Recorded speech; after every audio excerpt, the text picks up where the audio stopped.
আল্লাহ খাস করে মাবুদ আমাদের আব্বা আম্মা যারা অন্ধকার কবরে, আল্লাহ প্রত্যেকের কবরটারে তুমি জান্নাতের বাগান বানায়া দাও।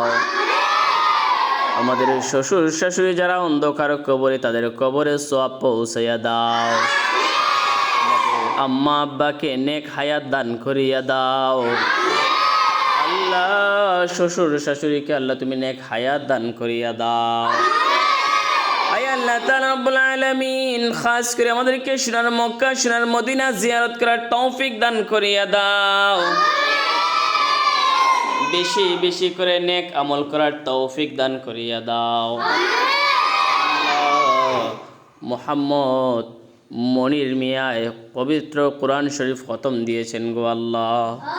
আল্লাহ এই উপলক্ষে আজকে মিলাদ শরীফের আয়োজন করেছে মাসুম বাচ্চাদেরকে নিয়ে গো আল্লাহ।